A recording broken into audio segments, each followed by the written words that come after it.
Sama-sama tayong magiging Sakaki! Hinamon ni Pangulong Bongbong Marcos si Pastor Apollo Kibuloy na lumutang na. Kasunod po yan ang pag-alma ng kanyang kampo sa alok na Pabuya para ituro ang kinaroroonan ng pastor. Saksi si JP Soriano.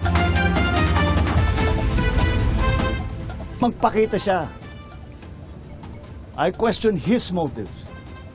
Let me question his motives. Bakit lagi kaming kine-question? Sinusundan lang namin ang batas. Sundin din niya ang batas. Yun lang. Hamon yan ni Pangulong Bongbong Marcos kay Pastor Apollo Kibuloy matapos kwestiyonin ng kanyang kampo kung sino ang mga pribadong individual na nag-alok ng 10 milyong pisong pabuya para ituro ang kinaroroonan ni Kibuloy at kung ano ang kanilang motibo. Sinagot din ng Pangulo kung bakit ito tinanggap ng Department of Interior and Local Government. Bakit hindi? They want to help us bring a fugitive to justice. You know, he is a fugitive. He is hiding from the law.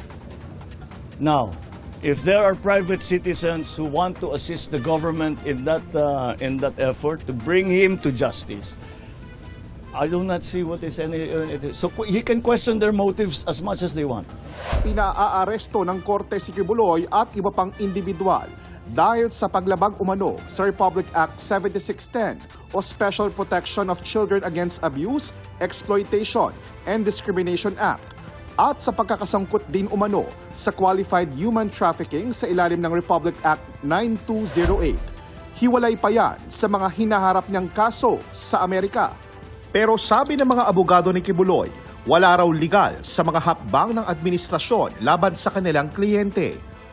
Tinanong ang Pangulo tungkol kay Kibuloy sa pagdalo niya sa impounding process ceremony ng Upper Wawa Dam Project na inaasahang magiging operational sa huling bahagi ng 2025.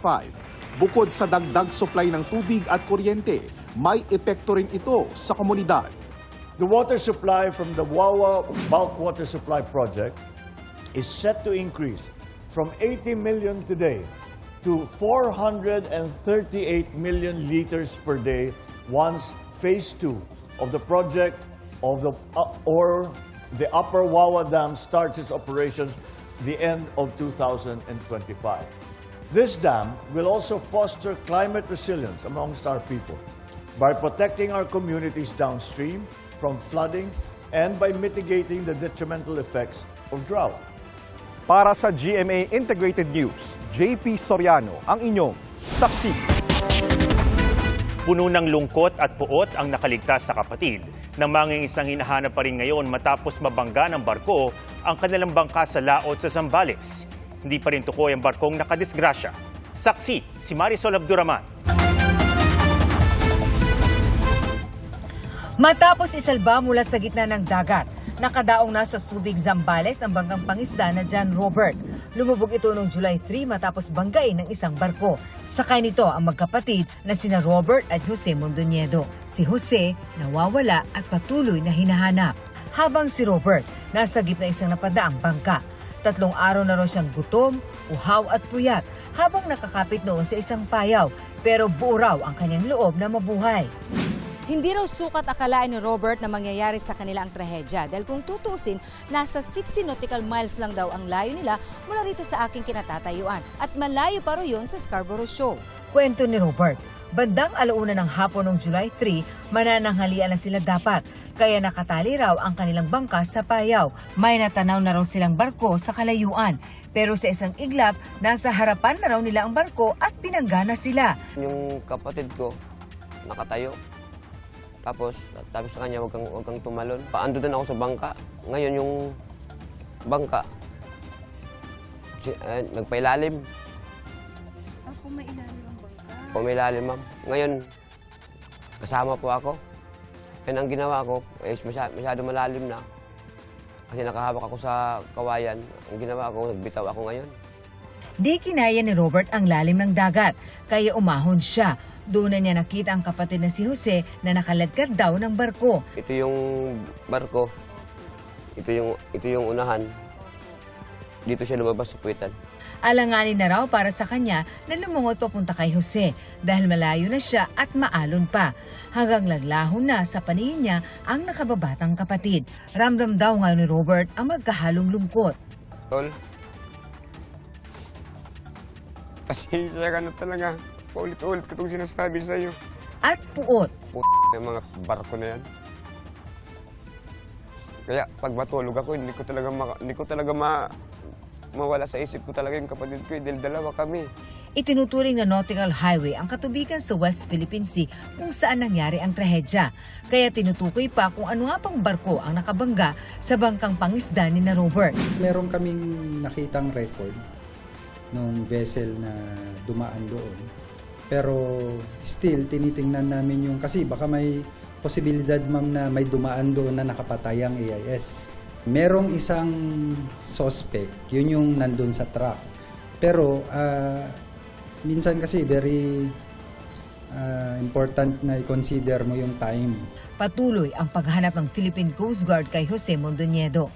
Bukod sa kanilang barko at inilabas na nota o notice to mariners, nagtulong-tulong na rin daw ang mga kasamahang mangingisda para mahanap si Jose. Pinapaalam namin sa lahat ng mga may radyo, nakakahagip ng impormasyon na to be on the lookout for possible sighting ng kahit katawan man lang siguro or whatever, any sign of life. At nang mapawi ang pag-aalala at dalamhati ng kanyang mag-ina, Kinakausap mo siyang bumalik ka na. Kasi marami naghihintay sa'yo. Yun na po yung gusto ko. Umuwi na po siya. para sa GMA Integrated News, Marisol Abduraman ang inyong saksi.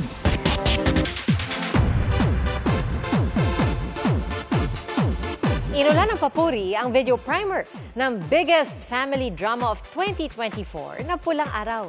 At trending din ang pag-judge sa fitness competition ni Kapuso Primetime Queen, Marian Rivera. Saksi, si Nelson Canlas. Marian Rivera Dantes. Serving visuals like a goddess si Kapuso Primetime Queen Marian Rivera na judge sa isang beauty and fitness competition kagabi. Mom of two na, pero tone pa rin ang kanyang abs. Bukod sa nag-uumapaw niyang ganda, pinusuan din ng marami ang have na pag-atake ni Marian sa request ng isang finalist. I'm sorry, could I get English please? I will try my best. Are you ready for this?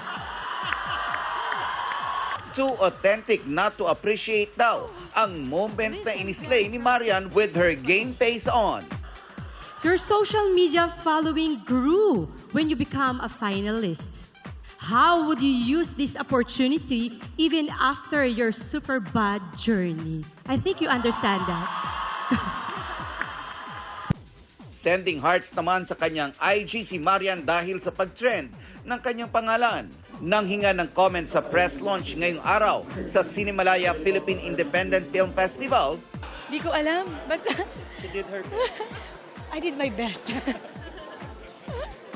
Ang pelikula ni Marian na Balota ay isa sa 10 finalist for full-length films sa Cinemalaya Film Festival 2024. Hindi ko mapaliwanag yung pakiramdam ko after ko matapos yung Balota. Parang palagi ko sinasabi, lalo na sa asawa ko na, alam mo yung, ang tagal ko sa showbiz, pero parang bumalik uli yung fulfillment ko sa sarili ko sa paggawa ng trabaho. Sa Cinemalaya din gagawin ang premiere ng pelikulang Lost sa Bungeros, ang kauna-unahang investigative docu-film ng GMA Public Affairs at GMA Pictures. Sasali tayo upang hindi na maranasan ng iba pang mga Pilipino ang naranasan at nararanasan natin ngayon.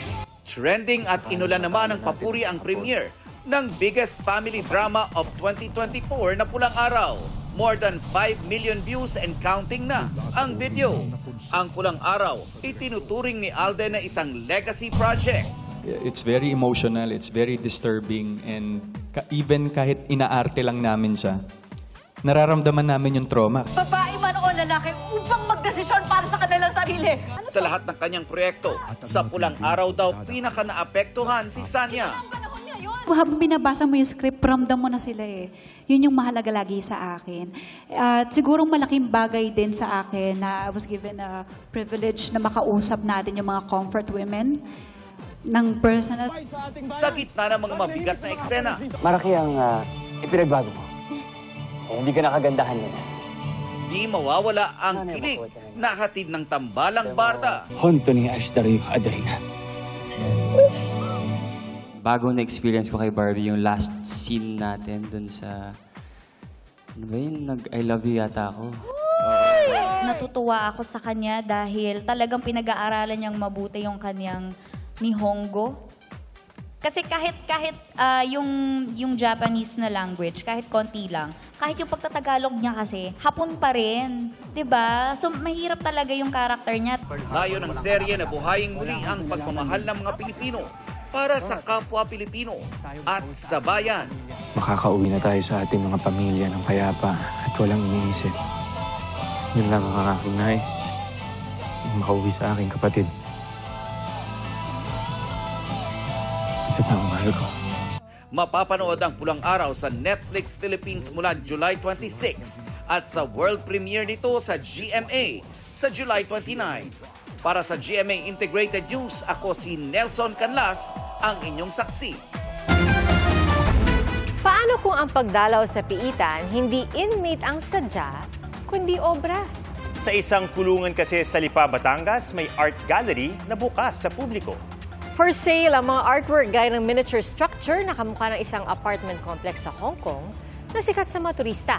At meron ding diorama ng fishing village at mansyon. Obra ang mga yan ng isang PDL o Person Deprived of Liberty mula sa mga patapong gamit tulad ng lata, sanga ng puno at bato. Ayon sa warden, ang exhibit ay bahagi ng Hope Project. Layo nitong tulungan ng mga PDL na hindi kayang makapagpiyansa at makapagpagamot.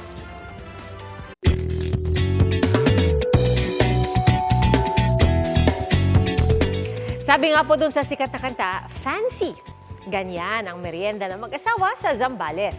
Ang dilatang pagkain inihain ala fine dining. Ating saksihan.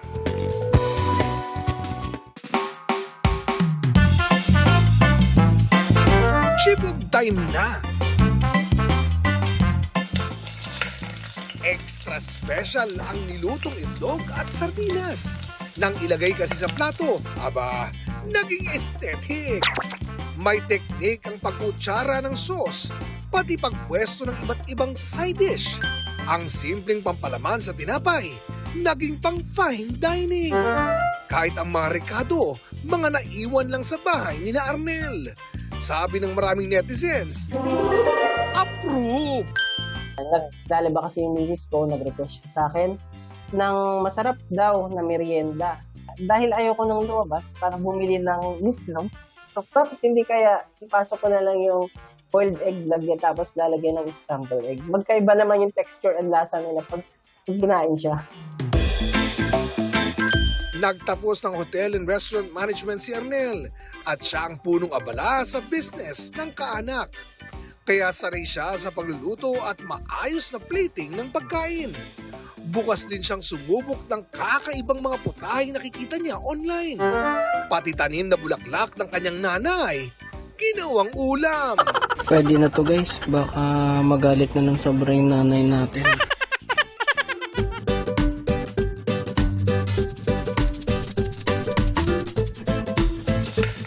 Ang prinitong buganbilya. Nakikin pa naman sa lahat dito sa bahay. Masarap naman daw. Parang lasa, ano na siya, hindi mo siya malalasahan na lasang bulaklak. Anumang putay ang ihain basta't pinaghirapan, di lang bubusog sa tiyan, kundi magpapasaya sa puso ni Numan. Para sa GMA Integrated News, Oscar Oida ang inyong saksi. Fancy nga. I know. Very, very fancy. Mga kapuso, salamat po sa inyong pagsaksi. Ako si Pia Arcangel. Sa ngalan ni Arnold Clavio, ako si Atom Araulio para sa mas malaking misyon at sa mas malawak na paglilingkod sa bayan. Mula sa GMA Integrated News, ang News Authority ng Filipino. Hanggang bukas, sama-sama tayong magiging saksi!